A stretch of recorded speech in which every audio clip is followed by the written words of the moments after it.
Hi everyone. Today, Team M&M is at Avigna Heart Center, which is located in the premises of ESCOM's hospital in Sidra.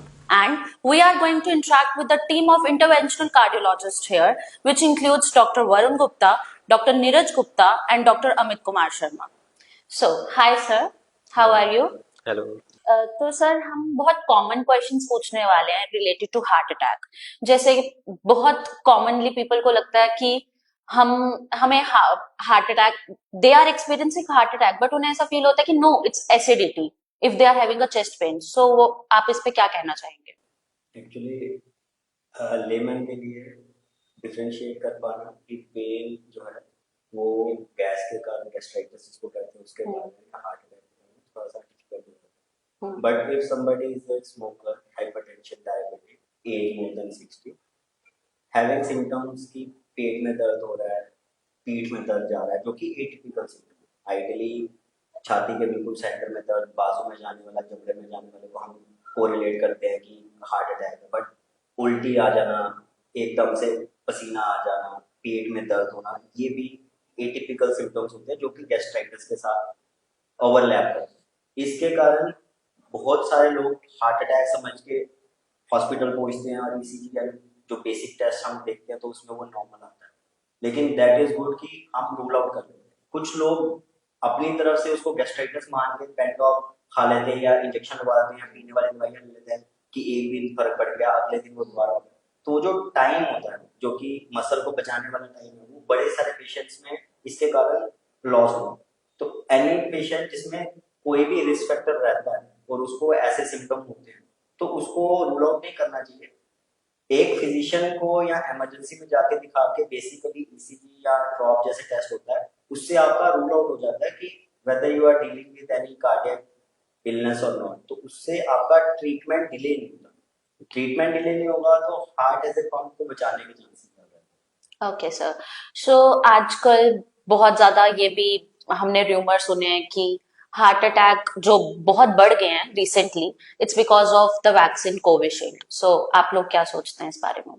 इसमें multiple factors है, सिर्फ Covishield नहीं है। अभी वो कोई प्रूव नहीं हुआ कि वो वैक्सीन के कारण हार्ट अटैक हो रहे हैं। Okay. आजकल आप देखोगे यंग में हार्ट अटैक हो रहे हैं, उनका रीजन आर मल्टीपल, जैसे कि smoking is main, stress is main, बाकी जो डॉक्टर साहब ने फैक्टर बताया, डायबिटिक, हाइपरटेंशन, कोलेस्ट्रॉल ज्यादा होना, सीडेंटरी लाइफस्टाइल, ये काफी इंपॉर्टेंट फैक्टर है। जो कोविड वैक्सीनेशन का है अभी तक कोई प्रूव नहीं हुआ है, बट उन्होंने वैक्सीनेशन जब की थी तो उन्होंने कहा था कि कुछ परसेंट में कॉम्प्लिकेशन हो सकती है। Okay. तो वो हो सकता है, but it is not yet prove.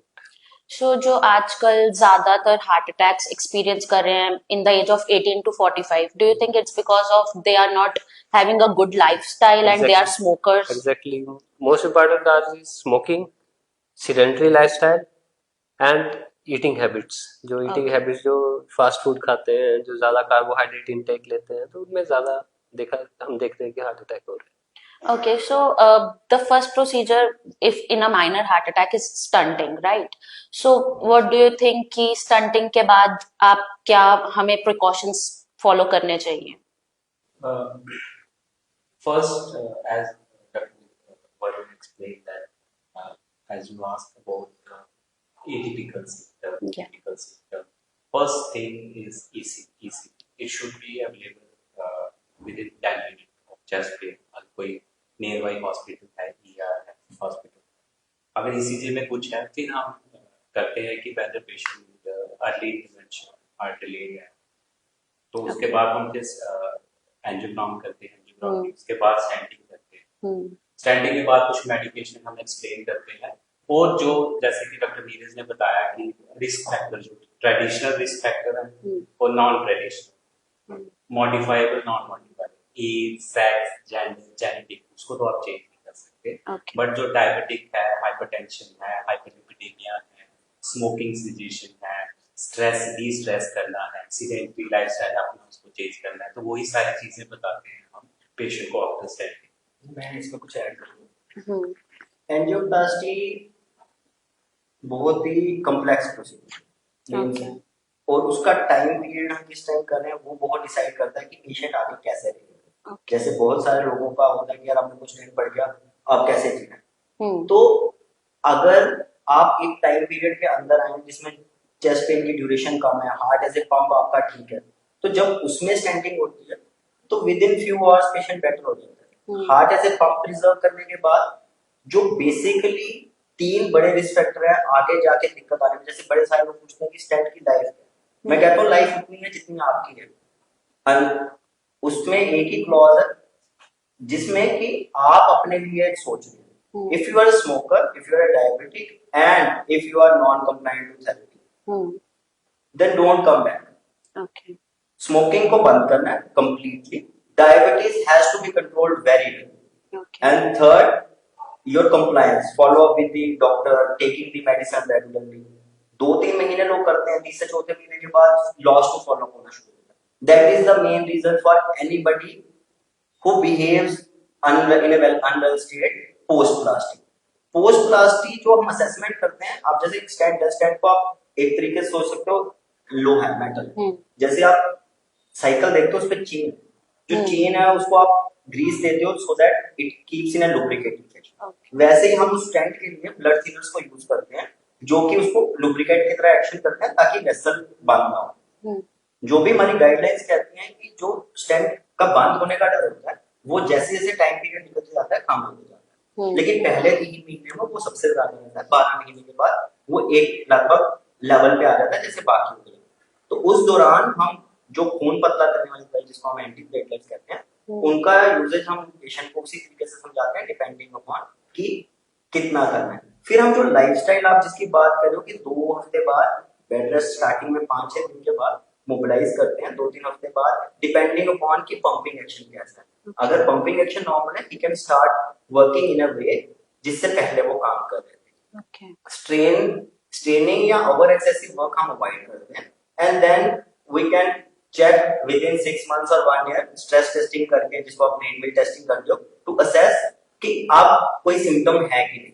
ठीक, तो एंजियोप्लास्टी का टाइम पीरियड कि किस टाइम पे पेशेंट प्रेजेंट करता है और उसके बाद वो कैसा फॉलो करता है वो डिसाइड करता है कि लाइफ टाइम में या लॉन्ग टर्म में पेशेंट कैसे बिहेव करता है। okay.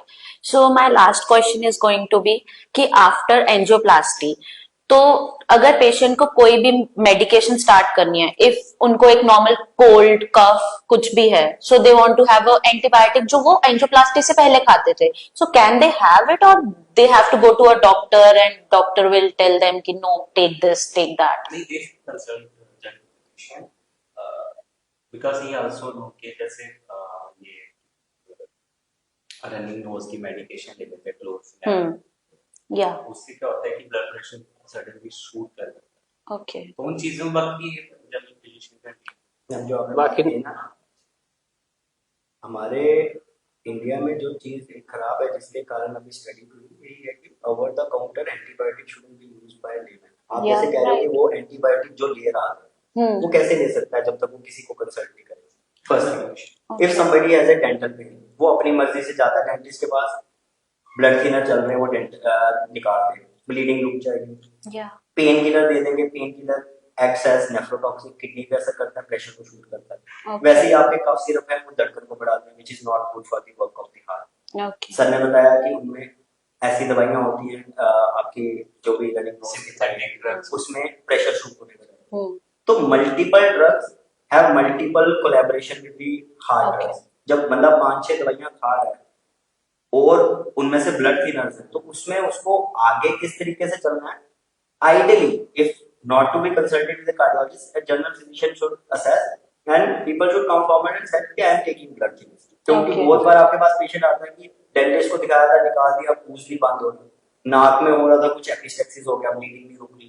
तो Okay. उसमें बहुत बार जो बिल्कुल मिनिमल सिंपल सा क्या कहते हैं सिम्टम होता है, वो क्योंकि ओवर एग्रेसिवली या ट्रीटमेंट ड्रग्स ली होती है या बंदा खुद अपनी केयर नहीं करता, जिसके कारण एग्जेजरेट हो जाती है। Cardiac patient needs to be taken well care of, they should be knowing, मतलब हम इसीलिए जब भी पेशेंट आता है डिस्चार्ज पे तो वो चीजें समझाते हैं जो कि नहीं करनी है, बिल्कुल नहीं करनी है।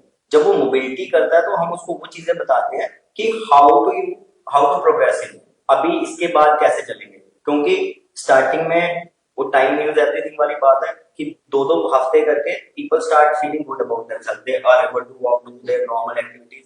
तो उस तरीके से they get into the scheme of things, जो जनरल जिंदगी का दिनचर्या वो करना शुरू करते हैं। देन दे नो कि वी आर डूइंग कंफर्टेबल। फिर उसके बाद हमारी भी डॉक्टर पेशेंट एक रिलेशनशिप है, कैसा है कि एक बॉन्डिंग ऐसी बन जाती है कि वो आता है, अगर उसने, आप जैसे बोल रहे हो पेन किलर, उसने पेन किलर भी खाने होते, वो पूछेगा मेरे से कि सर मैं खा लूं, या वो किसी तरीके से मेरे से फोन पे बात करें। तो वी आर अवेलेबल, एसेसिबल। यहाँ पे हम 365 डेज फैसिलिटीज प्रोवाइड कर रहे हैं। हर टाइम पे एक ना एक डॉक्टर अंदर अवेलेबल होता है। We try to do primaries as soon as patient comes in, CHB, टेम्पोनार, बैलूनिंग, बच्चों में जो डिवाइस क्लोजर होते हैं, सब प्रोसीजर्स हो रहे हैं यहाँ पे, and we are trying to do our best for the people of Jammu, and all the panels are available with us. Means Ayushman is there, ECHS, ESI, the insurance panels, and if somebody is not having all of this, even then we are helping them out of the way जाके। तो it's a cardiac center run by a cardiologist, and we are trying to bring the things which are taught in the books, like US standard की इतनी देर में हो जाना चाहिए, उतनी देर में हो जाना चाहिए। रिपोर्ट्स का वेट नहीं करते हम, जबकि हम भी उस तरीके का ब्लड का रिस्क ले रहे हैं कि सीरोलॉजी के बिना करना पड़ रहा है, लेकिन उस टाइम पे the muscle is important, the life is important. तो वो चीजें हैं। Thank you so much sir. So जैसा कि आप सबने सुना कि 24/7 सर्विसेज अवेलेबल है अविघ्ना हार्ट सेंटर में, and a doctor is always available here for your health. And yes, if you are facing any issues, do visit Avighna Heart Center. They are ready to help you in every way out. And yes, they have all insurance policies here, including Ayushman Bharat. Thank you so much.